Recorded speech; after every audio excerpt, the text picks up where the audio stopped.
What's going on, guys? And welcome back to the Covenant Podcast. Today, we have some special guests with us, Catherine and David. And we're really excited because this is the official first episode of season 2. Right. You guys ate up all 21 episodes of the first season. We saw really good success with that, like over 8,000 downloads and listens. And so just on top of that, if you guys want us to talk about anything specific or guests that you guys want on, you can always email covenantchurchnc1@gmail.com to get to send in those questions or requests or whatever. So, Mike, we got our guests here. We kind of started out flying into big folks here this week. We did. So we're putting a lot of pressure on ourselves for the ones after this. But no, we feel like we actually feel like these guys are part of our family. This is their 4th year coming to be with us. Yeah. And we really do keep up with each other pretty much all year round. Like randomly, I'll get a text from them or I'll send them a text. And it's just a privilege to partner with you guys in any way we can. So we're glad you're here to kick off year number 2 of our podcast. And so thanks for coming. Thanks for agreeing to do this. And you know I love you guys personally. So let's just have fun doing this. All right. You love me too, don't you? Oh, yeah. It's such an honor to be here. Catherine and I, every time we come, it's always like coming to see family. It really feels like that. And I just remember from the first time that we came, there was just a connection, not just in fellowship, but even I felt like in the spirit. Yeah, man. And so we love you all, and it's an honor to be here. Yep. Yes, what he said. I agree with that. Very well said. Good job. Yeah. Well done. Way to go, David. Hey, thanks. Submissive wife right here. All right, cut.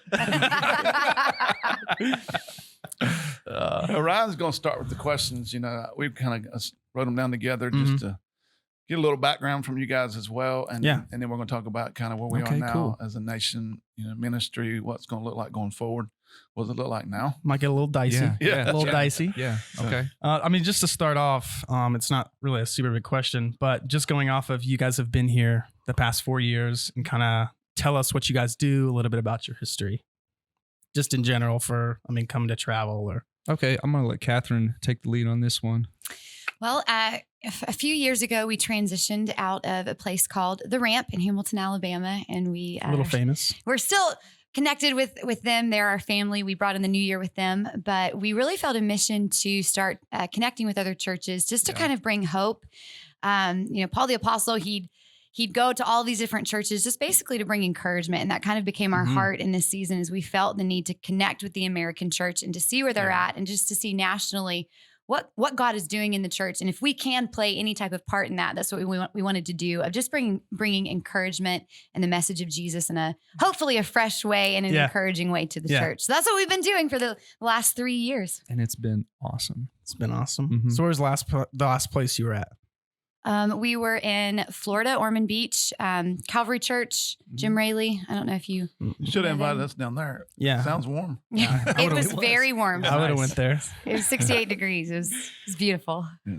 And so how did you guys meet? I don't know if the viewers, they don't David, know. do you want to take this one? Yeah, you let David take this one. Well, we met at church. The first time I met her was at her parents' church, and I would just advise any single people listening, that's a great place to meet your spouse is at church. Amen. And so we met there, and it started from a friendship and then blossomed into a beautiful marriage. And okay, so that is the story. That's a short version. That is a little bit. I think I've heard it before. So you need to hear a little bit of the little longer version. And just because you guys are family, let's go for it. We don't know where this podcast is going to go, but David, tell them like a little bit more. Okay. Yeah. So the process of us getting married, it started when I was in my early 20s, and I just had this moment where I just said, Lord, I'm going to stop dating and I'm going to trust you for my wife. I believe that you know the plans you have for me. So I know that this choice is one of the biggest choices of my life. So I'm just going to trust that you know who that is, and I'm going to wait on you for that. And I did. I didn't date for like 7 years, and it wasn't fun. It was hard. But when I first saw Catherine, there was lots of prophetic words given to me about my wife, what she would be like and everything. But the first time I saw Catherine, it was kind of a spiritual thing. It's hard, it's really hard to explain, but the best way I can explain it is love at first sight. But even a knowing in my spirit, this is the woman that I want to spend the rest of my life with. Lord, this is who, And it was a really awesome feeling. It's really hard to explain. And a lot of people, believe or don't believe in that type of stuff, but I do. Praise God. We do. I believe Yeah. it. Amen. And then from there, it was a 4-year process of just waiting, believing, trusting God, and being obedient that we came together. And it really was the Lord. And I feel like he just proved himself to me that if I, for me putting my faith and trust in him at that level of even waiting for years and sacrificing, just, trusting him, that he honored that. And so I'm really grateful for that. It was really cool how the Lord just made it all happen. That's pretty cool. Yeah, thank you. Because I know this, because I know y'all that 4-year window, you didn't just go and tell her day number 1, I'm going to marry you later. Yeah. You just got that word from the Lord and you sit on that word and you trusted in that word. And I think even though this is not what the podcast we thought would be about, I think it's a really, really good word to our young people, and maybe our old people, because we live in a culture where, they push you and do this, it's time to do this, it's time to do this. And God's time frame may not be your cultural time frame. Oh, amen. It's good. The fact that you were willing to wait on the Lord is a beautiful thing to me, and it's encouragement, I believe, to anybody that's out there like feeling like their parents are putting pressure on them, or their friends are putting pressure on them, or their culture is putting pressure on them to go get married. Yep. And in reality, you'd rather wait 4 years and marry the person God told you to marry than get married right now to the wrong one. Take my word for that. Not that I married the wrong one. I married the perfect one, but still, I've watched a lot of people and done a lot of counseling with the people that married the wrong one. And anyway. And it's probably even harder right now due to just like the communication level between everyone with social media and constantly seeing other people and the pressure that's put on top of that. But so when you guys met, do you guys had like a similar upbringing? Yeah, it was a little similar, I would say. I was raised in a Christian home. My parents got saved when I was like 2 or 3. And then from there, I was in church for as long as I could remember. I gave my life to the Lord officially around 6 years old and was just always in church, loved church, and even homeschooled a few years, but was also in public school. So pretty similar. What about you, Catherine? I agree with that. Yeah. You told the truth. We believe you're telling the truth. No, I feel like I hit the jackpot with his family. They're incredible. And, you hear these kind of terrors sometimes of, mother-in-laws. And I just have a wonderful mother-in-law. Hopefully you're watching and you hear me with the shout out. and he actually has 6 younger sisters. So there's 7 kids in his family. And you're the oldest. Yeah. So he knew how to treat ladies. He did, except the only adjustment was I grew up with brothers. And so that was a little bit of a different curveball for him. She's the youngest, has 2 older brothers. I have all younger sisters. This is hilarious. Just a little side trail real quick. So when you're a dude and you have younger sisters, you learn how to play. Like you don't be too rough or hurt them or anything. Well, she was the youngest, had 2 older brothers, and she was just kind of like a bully. She just go punch them, and they're not allowed to really hit back. So she just go punch them, kick them in the shins. So we're married and we're kick him in the shins. We're kind of playing around a wrestling. She's been abusing David. That's what this is about. Yeah. She'd punch me. I'd be like, "Ow, that really hurt," and she's like, "Ha ha ha." That's good. Dramatic. Stronger than she looks, huh? Yeah. Yeah. So all that to say, I hit the jackpot with his family, and his sisters are incredible. And it's such a joy to be married into his family. Yeah. Same. So your upbringing, what about you? Did you grow up in church? Because your dad's a pastor, right? Correct. Yep. Yeah. So I grew up at PK, and I'm one of the ones that didn't PK. didn't For all turn of our away. listeners who don't know what PK is, just kid. It is a PK life. But so I grew up in church my whole life. I have a great family. I'm very grateful for it because I know a lot of people, grow up in harder home situations. And so, I'm grateful for my parents and just the biblical foundation they gave me and my brothers. Mm-hmm. And that kind of propelled you, I guess, to what you guys are doing now. But what was it like to even like take that really big step, that full step into like full-time ministry whenever you guys started doing some of the stuff that you're doing now? Or what, like, can you tell us like a story of what that looked like, kind of like a timeline maybe? Yeah. So I was getting a business degree in college. So I'm going to take it way back just for a second. And not too far back, way back. Where'd you go? I went to Atlanta Christian College. So it's now called Point University. And I was getting a business degree, and I honestly didn't want to do full-time ministry because I had seen what my dad had gone through. And, people say that sheep bite, and it was kind of a real thing. And so I said, I'm just going to do business. And then if the Lord, wants me to do something here and there, I will. And the Lord had other plans. And so right in the middle of college, there was an event that took place that turned into kind of a sovereign outpouring of the Spirit of God. And it ended up being launched on God TV and these different things. And so I suddenly led worship there. It's a long story of how I got there, but it was in the middle of college. And so that really propelled me into full-time ministry overnight. And so I was not planning on it. And my mom had gotten this word from the Lord saying, I really feel like you're going to take a break from college and travel in ministry. And I had no signs pointing to that. And that's exactly what happened. Wow. And so, yeah, so literally overnight, my schedule fills up for 6 months, of trips. And I was able, and I still went back and got my degree. But I was able to just literally step into full-time ministry. And it was just really sweet of the Lord for me to be able to do is that when you went to the ramp?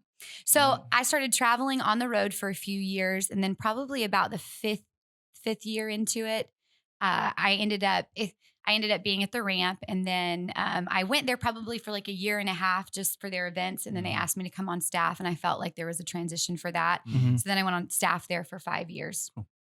Yeah.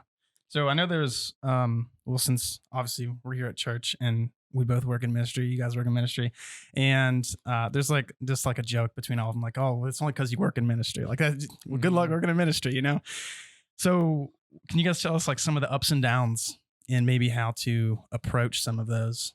Like, what are some of the ups and downs that you guys have had in ministry? You don't have to be specific, but Yeah, name some names. I mean, That's a really good question. Let me to set the foundation for answering that. Let me just add to what Catherine said, because her kind of calling it, being put into ministry is different from mine. I actually work a job, a non-ministry job during the week, and I've always loved church, loved ministry. And there was even a time I was going to school to be a pastor and felt called to that because I just loved God and had a heart for people. And I was just like, I guess that's what you do. yeah, You that's just have what to you be a think. pastor. And there was an idea that I had for so long that if I feel called to ministry, I have to make a living in ministry. And over the years, that changed to me, where I was kind of like, Lord, I will serve you regardless of whether or not that's how I get my income. So I actually went to the secular world, got a secular job. And I felt like even the Lord even just honored that decision, and I still get to do ministry, with that. So even just for anyone listening that says, hey, Lord, I really want to serve you, I want to do ministry, that doesn't mean that that's where you have to go, find your living, especially guys. Ministry can be hard. It can be stressful on finances. And I want to encourage you, if the Lord does call you into full-time ministry where that is where you're making a living, He'll make a way and open the door for that in good time. But there's nothing wrong. I mean, Paul was a tent maker. Jesus was a carpenter. And even Paul during his ministry, he was in at these different churches for multiple, years at a time, and he would make a living being a tent maker during those times. He wasn't just, everyone wasn't just giving him money and food, just taking care of him. So anyways, that's a good word though. Thank you. Good. Thank That was you. good. Yeah, that's really good. And I think even just going back to what you were asking, I say this very carefully. By God's grace, I've not had yet at least a burnout moment. And so I started when I was 21. I'm 33 now. And I've loved Jesus practically my whole life. And I think my dad has really been an influential voice when it comes to speaking into just kind of pacing myself in ministry. And I think one of the biggest things is that we've got to remember that we've got to minister from a place of the overflow. And a lot of times we can burn ourselves out going so hard. Explain that a little bit. Okay, so foundationally, anything that I'm called to do, whether that's in full-time ministry or a secular job, because that's all ministry. We're not, more special than other people just because we're called to the church. Yeah, that's good. Everyone is special because they're doing what God placed them on the earth to do. And so with ministry, if I'm doing anything in my life, regardless of it's ministry or secular job, I want to make sure that my relationship with the Lord is solid, so that anything that I'm doing is coming from a place of overflow, coming from a place of I've had quiet time, I've heard from the Lord, the Bible is in me, I've had prayer time. And that's something that all of us, I think, struggle with. But if we can get to a place where our confidence and our strength comes from our relationship with Jesus, then that's going to give us longevity in the journey. And then even with that, I think it's so important for all of us to pace ourselves. And my dad has always said, it's a marathon, it's not a sprint. Yeah. And so when I'm looking at things, ministry is always going to be there. So I've got to pay attention to what my capacity is in anything that I'm doing and have healthy boundaries so that I can make sure that I'm doing this for the long haul. So if I stress myself out with too much where I can't actually, keep up this pace in the long run, then I'm going to burn out. Mhm. And so does that make sense? Yeah. And so I think that, those are some of the things that we have to remember with whatever we're called to do, is sticking close to Jesus and ministering from a place of overflow with whatever we're doing and pacing ourselves. And then lastly, I think another really big thing in ministry is not putting people on pedestals. Yep. And so I watched, and unfortunately, even in the season that we're in right now, I really believe that God is in a really good way, even though it hurts. He's bringing some things to the surface in the church right now that need to be exposed, and it's really painful. And unfortunately, it's shaking a lot of people, and it's revealing people's foundations that they've put people. Hoped in something else. Yes, Yeah, exactly. That's it. Their hope has been in something else. And so they put people on this pedestal, and now those people have fallen off, and their faith has fallen off with those people. And I've seen some people really hurt by that, and I hate that for them. But my dad always says, people are not perfect, but God is. And so we do what we're called to do, and we stick close to the source, regardless of how people, even in ministry, are living their lives. Good. Yeah. And that's really encouraged me through my life. Sorry, talked a long time. No, that's That was good. so good. I did a sermon series last year before about living from, and that's kind of the title of it, or something like that. Ryan could probably help me, because he probably named the title. But anyway, but I think we all live from something. And people live from insecurity or from brokenness, and they never get to minister out of overflow. When you live from your relationship with the Father, it changes everything. When I was in youth ministry, and I was for like 13 years, I lost my way because every single Bible verse I read, every single thing I thought, I would think of a way to plug it into youth ministry. And in the end of it, when God fired me from that position, because he did, he said to me in my heart, you forgot who you were. And I went, no, I know who I am. I'm a youth minister. He said, there's your problem. You think that's what you are, when that's just what I let you do. Wow. And so I stopped living from him and started living from fear of failure, fear of all kind of stuff. I got really tried. And from my perspective, I was doing really well at it. And I just had to crash. 3 years I taught at school. That's wasn't a bad thing, by the way. It was a beautiful thing. Yeah. But I learned how to live from him again. So Oh, good. it's so good. So I really appreciate you sharing that, because it reminded me of an important time in my life to minister from him is overflow. When he's the most important relationship I have. It's not being a preacher. So, it's not that. But anyway, that's enough about me. Go ahead. Well, I even love what you said. It's what you do. It's not who you are. Right. And I think that's it. We're sons and daughters first, Amen. and then we just do what we're created to do. I forgot that I was. That's it. Yeah. Man, y'all are preaching. Yeah. I'm gonna preach. Fantastic. Speaking of the whole pedestal thing, just from current events that we've all seen, and what do you think? So some people see the church as in like a kind of a strange place right now within how much it's involved in politics. And because I think we've kind of put some things on pedestals, because I watched this thing the other night and said that like we're not like one party, like the church isn't connected to one party. There's different values and everything like that for each party. And so, but it kind of seems like some people have put a certain political party on a pedestal. And like you said, that we need to be like God's children first before like we put something on a pedestal, like a politician or something like that. So what would you speak to about what you think kind of in our divided America right now, what the church should act like? What's our role? Oh man, that wasn't hard, was it? Question. Such a good question. These are the questions. No, okay. So for me personally, when it comes to freedom and politics, I think sometimes the church has a tendency, because we haven't addressed it ever, and and I don't even necessarily just the church, but I think we're dealing with a generation that really has not been talked to or taught in a correct way, in a healthy way, what it looks like for a Christian to be involved in politics. Is that right? Is that wrong? Et cetera. And I think we're kind of dealing with some of the consequences of that right now.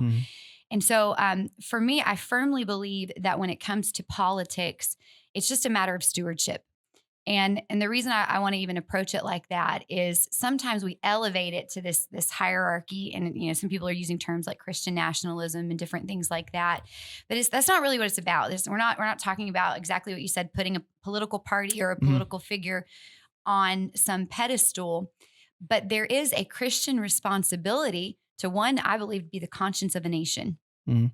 And so even right now, we're looking at all of the divisiveness. And to me personally, I feel like that points to some cracks in the foundation of the church that need to be solved. Mhm. But with that, I think we need to not over spiritualize this idea of politics. And I think it's just a simple, we manage our finances. We manage our relationships. We do things to steward our lives. And I believe freedom and stewarding freedom, it's just a matter of stewardship. And I do believe the Bible calls us to responsibly, to the best that we can, line ourselves up with biblical values to the best we can. Of course, there's not one candidate that is going to, yes, this is all Christian. There are issues in a broken, fallen world, Right.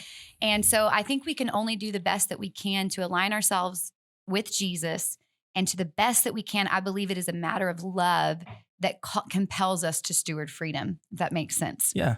I agree. I think what I'm trying to encourage our church even in now is it's a real easy stance for the church to stand over here and say the world's going to hell in a handbasket and it's their fault. And in reality, what I'm trying to tell our church is, Sodom and Gomorrah wasn't destroyed because of evil. It was destroyed because God couldn't find any righteous people there. That's it. Whew. And so I think the church, if it will get back to Jesus, yes, come on, and we'll be the salt and light. We're not salt and light right now. Let's admit that. Maybe admit that we're not salt and light, and we're the only people that he ever said that about.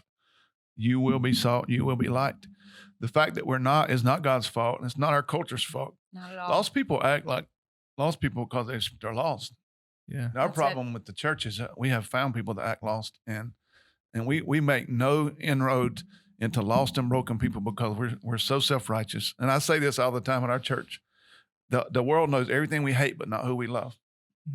And that scares me. That bothers me. So we don't do a whole lot of politics from the pulpit, because I believe my call is to call people to Jesus. And if people will fall madly in love with Jesus, that's it. We'll change the world because he said we would. Yeah. Yes. Mm-hmm. And he's looking for righteous people will control the direction of our future. That's it. Our direction of our culture, the direction of America. It's not what lost people or what rules and regulations or politicians, whatever rules they're making. They don't have power over God. We relinquished our hope into something else. That's it. And we hoped it would fix it, when in reality, that's just a sellout for us. That's a cop out for us, because then we refuse to live for what we've been called to live for. That's it. And so I'm with you 100%. Yeah. About you, David? You got anything? I mean, I just agree with what Pastor Mike and Catherine said for the most part. For the most part. For the most part. That is a, when you have like terms that you finish sentences with as habit, that's a habit saying. I 100% agree with it. Tell us what you really think, David. He does know he has to go home with you, right? Yeah. Okay. To me, with this stuff, the Christian has been viewed in all this political talk. The Christian has been viewed from the world, I feel like, as they have a box, and as long as they stay in their box, they're okay. And I think a lot of people, one of the big issues is they view the Christian as they're supposed to be nice all the time about everything. You just have to be nice, be loving. God is love. But Jesus came, and Jesus was intense about issues. He wasn't just like this little, flip some tables. Weak thing. There's certain things I feel like as Christians we do have to stand up for the gospel and stand up for truth and fight away darkness. In the Old Testament, it was the people of God that stood against a culture and said this is not right. And a lot of times the culture, the country at that time would not listen. They didn't even want to hear what they have to say, and God brought judgment. But it was out of God's mercy that he sent the people of God to be his voice. And so there is an aspect where the Christian is called to stand up, even though culture and everything could be going one way. But if it's not the way of God, if the things that are happening aren't pleasing to him, we are to stand up and be a voice of truth to a lost and dying world. And so, that's my thing, is I just want to make sure that I am standing up for truth, and I am shouting truth from a place of love. But love is not just, I'm just going to hug you and be just nice to you and care for your feelings. It's, if I see someone burning in a building, I'm going to go into that building and pull them out. Right. And I'm not going to say, hey, how do you want me to carry you? Yeah. What's comfortable? I'm just going to grab them and get them out of there. That's good. Go ahead. No, I think that those two are, it's basically like we're creating this really cool path because exactly what you said, when Jesus becomes king, it then I feel like compels us to action and compels us to Absolutely, stand yeah. towards certain things. So anyways, And we love in hard places. You know, we only want to love in easy places. yeah. And Amen. the scripture that came to my mind while you were talking is Jesus said in Matthew 5, blessed are the peacemakers. And somehow or another, we've turned that into blessed are the peacekeepers Whew. in the church, because the That's it. peacemaker is an offensive word. I Snap mean, my that is a fingers word with that that puts you one. on the offense. That means you got to go do something Yeah. Yes. Come on. instead of just sit back. Come on. We either got, I think the church quotes that scripture as blessed are the war makers or blessed are the peacekeepers, but we're never peacemakers. That's it. And I just think that God's calling us to something. I'm more excited. I don't even know how to tell you. I got emotional talking. I'm so excited about what's next for the church. Yes. Come And on. I cannot, Amen. I am so Oh my excited. gosh. I don't care. I mean, politics, culture, none of that stuff's going to keep me Yeah. from being excited. I think God's about to move like never before. Amen. I completely agree. Praise the Lord. Well, and I think that's what happens. And that's what I've been feeling so much hope is it's so beautiful when God brings us to a place of really needing him Yeah. and really being Mhm. honest of Yeah. what has been our foundation, because it literally, history tells us that it sets nations up for revival. Absolutely. And so that's Yes. what I'm so excited for this Yeah. year Yeah. is really, and I even remember when all this stuff was happening, I remember thinking, this is what we were made for, Yeah. you that's know, right. because Yeah. God's So setting good. us up to usher in his spirit into America in a fresh way. Mhm. And that's what we're believing for. I guess my question to all of us is, how did we think revival was going to come? Ooh, Everything's just Yeah. going to be easy. Yeah. And it's all of a sudden Come on. happen. Come on. Yeah. You know? Yeah. I mean, like, that's it. I'm just excited to see what's next. This whole year has been the hardest year I've ever tried to minister. You know, no matter what you do, it's wrong. If you come to church, half of them's mad at you. If you won't come, the other half's mad at you. If you don't make everybody wear a mask around the whole time they're in here, that one first half is mad at you again. And the other half is, they're glad. You know, it's like all over the place, man. I've just been broken so many times this year, you know, because a lot of times these people that are mad at you are your friends. you Yeah. know, Mhm. or people that you thought were not. Don't get me wrong. I'm like you. I've been blessed in ministry, like beyond blessed, with staff and with people at Covenant that love me. But there are people from Covenant right now that are wearing me out, you know, Yeah. because we're coming to church. But here's the other problem with our cancel culture of America, you know, that the church has got to get past and not let it mess with us emotionally toward other people. I can respect if you have a different opinion than me. Yeah. I just want you to respect when I have a different opinion from you. That's it. It's possible that I heard God say for us to come back to church right now. Yes. Yeah. And for people to think that's not true, to me, that's like, what? You know, that is, you know, yeah, I've been wrong many, many times in my life. But I don't feel like I'm wrong on this. I think we need each other. We need the body of Christ. And I'm glad you guys are here this weekend, you know, to Yeah. celebrate it. Yeah. And Well, and I think even with that, because hands down, you know, with the churches that we've been going to, I mean, just we were sitting 3 days ago with the pastor, and he said this has been the hardest season of ministry for him. It's been a blessed season, but exactly. So I'm sorry that you've had to go Yeah. through that, because that's Yeah. hard. I appreciate it. I don't want to feel sorry for myself, you know, because I shouldn't, because I'm blessed. You know, I have great people around me that love me unconditionally, that are going to go all in with me no matter what I decide to do. And we have an eldership that covers me, that are true, accountable. You know, they'll hold you to. Yeah. You know, there's a fire in those guys, and I appreciate it. And but thank you though. But I even think having grace with leaders Yeah. is part of it, you Yeah. know. And Paul, I think, it even talks about that we need to treat our leaders in such a way that ministry is not a drag for them. Yeah. You know, and Right. isn't exhausting. And I think there's not one leader that has ever waded the waters of what has happened in America. And so I think we do need to have a lot more grace with leaders. And Amen. I think it's one thing. There have been people who I think are operating out of accountability, and those people eventually need to be held accountable. But when you have a pastor like yourself who has leaders around them, then that means you already have somebody that you're Oh, accountable absolutely. to. So that means that the other people, we kind of just need to make sure that our hearts are right and our hearts are supporting you, because really, biblically speaking, you'll be held accountable for what you do before the Lord, but we'll be held accountable for how we treat you Well, and you And leading respond to your us, you leadership. know? Mhm. And so it's a very serious I'll time. run this one twice. Yeah. Yeah. You're welcome. Yeah, no. And I mean, I'll just say this right now, even to you, Mike, before we move on next, just thanks for believing in me for my crazy ideas that we had with the filming and everything like that. And you're right. We have seen like one of the most like fruitful times, at least for viewership and getting the gospel out on all of these Mhm. platforms, social media and growth and all that. And it's great, but it is hard because when you're trying to please 800 people, there's always going to be, some of the Yeah. haters, I guess we'll say. But I just want to say thank you though for I'm being proud that of you, leader man. as well. I really am. for You were the doing first one to come to do this, and I'm proud of you. So Yeah, keep going. it was an interesting experience. We made a video. You guys will see yesterday or tomorrow I'm excited. about all Excited that too. fun stuff. Yeah. But just going back to, I know we were talking about the little pathway that we created about how we're supposed to respond to, the politics and stuff like that. What are some ways that we can impact the culture in 2021? Like, what ways can we do that? Because the first thing when me and Mike sat down, we were like, okay, season 2 of the podcast, we had nobody lined up, and we're like, who should we pick? And he's like, well, we can just wait till January. We can get Catherine. And I said, okay, well, but what should we talk about? And he's like, she's really like connected to the culture. Like, she knows what she's doing when it comes to like social media and stuff like that. So she knows what she's doing.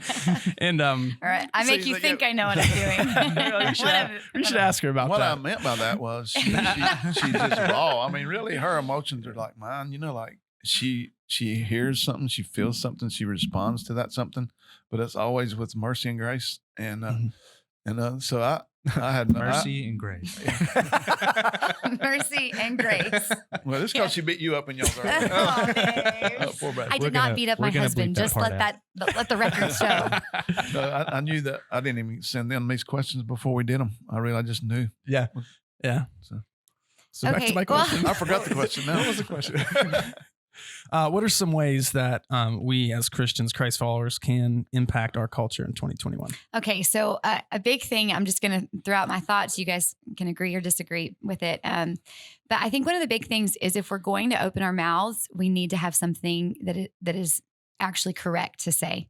Okay, so I want to. I like that. I just want to kind of. There are so many voices saying so many things, and when we begin to peel back the layers, they're not biblical. Mhm. They're not a Christ-like perspective, and some of them just are simply not true. Yep. And so I think if we're going to Mhm. open up our mouths, it needs to be real, and it needs to be correct factually, but also it needs to be said with grace and mercy. Yep. Exactly what you're talking about. There are so many people right now, they voice their opinion and they don't do it in a Christ-like, kind, humble way. And so they put whatever on social media. And I will say, I'm not opposed fully to saying things clearly on social media, because I She do. does that. But I am opposed to getting in debates. I will not Mhm. debate people to the best of my ability on social media, because no one has ever been won over by somebody being rude to a person on Mhm. social media. Amen. I don't know one person that has ever had their mind changed by a rude comment. Yeah. And so just to remember that, I do believe it is important for us to know what we are talking about and to be well versed in it, to have a biblical perspective, and then approach things from that. Say it with kindness, say it with grace. I think we need to actually get on our social media platforms, but we do not need to get in debates, because the truth is, while we're kind of staying behind the scenes, there is an entire generation being discipled by social media. Oh yeah. And if we're not discipling a generation, they're going to be discipled by the world. And so I've kind of made the stance. And honestly, the reason I've even started saying stuff on social media is because I see all of these people, these young people, who they don't have leaders around them. They don't have voices of wisdom around them. Yeah. And they're just talking and saying all these things that sound really good, but they're not true. Yeah. The average person, like my age, 25 and below, spends like up to 5 hours a day, I think is the average on your phone. Wow. And probably most of that is social media. So, that impact is great. That's It's good. insane. And I'd only add to that, even if you know you're speaking the truth, to make sure, I know she mentioned it in passing kind of right then, to make sure you do it from the right heart. Yes. Because I watch people on both sides, back to politics. One group on this side that says stuff all the time, knowing that half their feed hates that.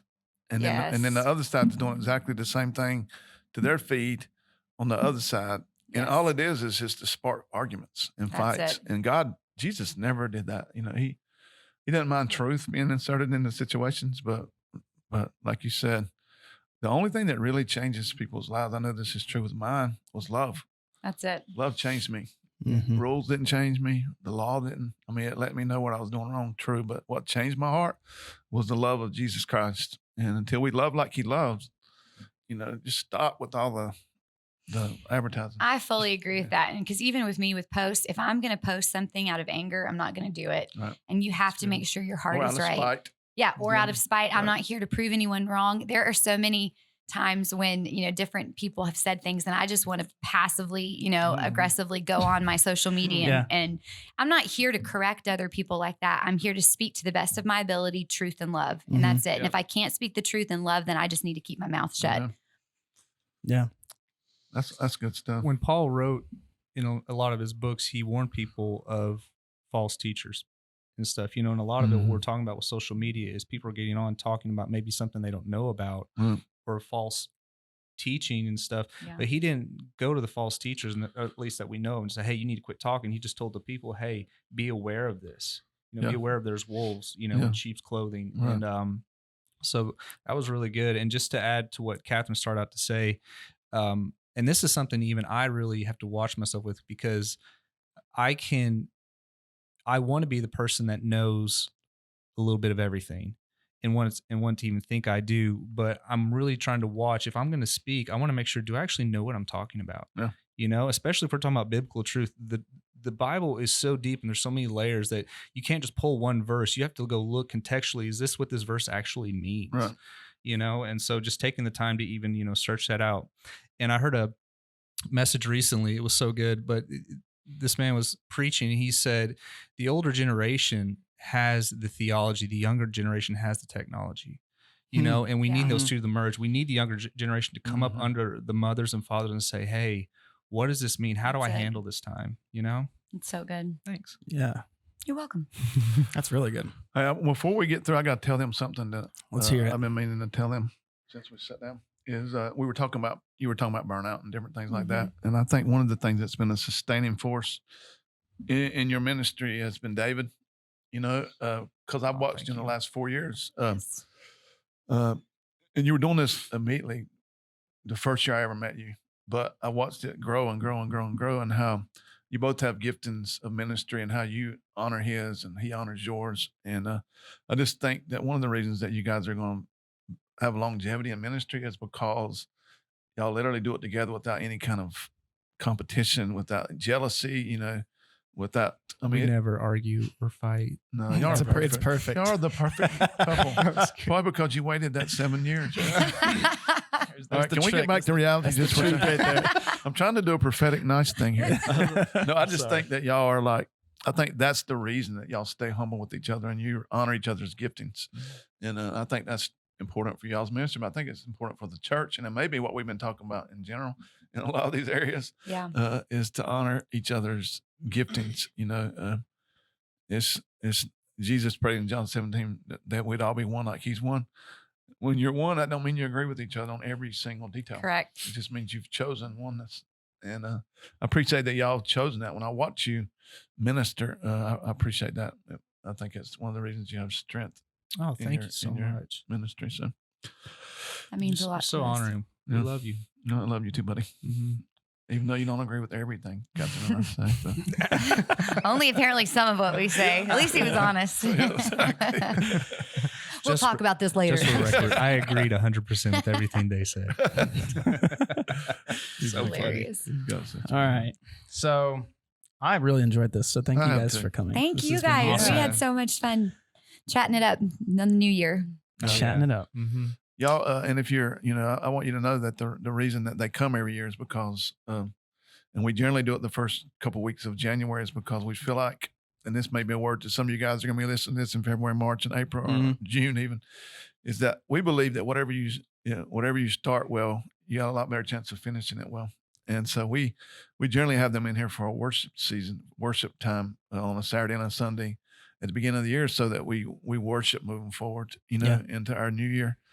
Because I think worshipers are the ones that hear the voice of God. I just do. Yeah. And I appreciate y'all being here for that. So, but I also encourage you guys out there to become worshipers, people that find God's presence, find God's purpose. And I love them personally, my whole heart. But the main thing I love about them is how they love my Father and how you worship Him. So I appreciate y'all coming up here and especially doing this. So Yeah. thank This you, has been Rana. fun. Yeah. Maybe we'll do another one next year whenever you guys Shout come. out to Danae behind the camera.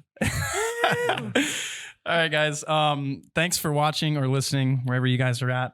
And as always, if you're watching on Spotify or Apple Podcasts or something, David, we give us a 5-star. Mm-hmm. There you go, 5-star. That's 10, David. 10-star, 5-star. I almost did Yeah, the 10. either I one. went. And if you guys are watching on YouTube, go and check out our first season. There's 21 episodes. We got a lot of good content on there. But until next time, we'll see you guys. Bye.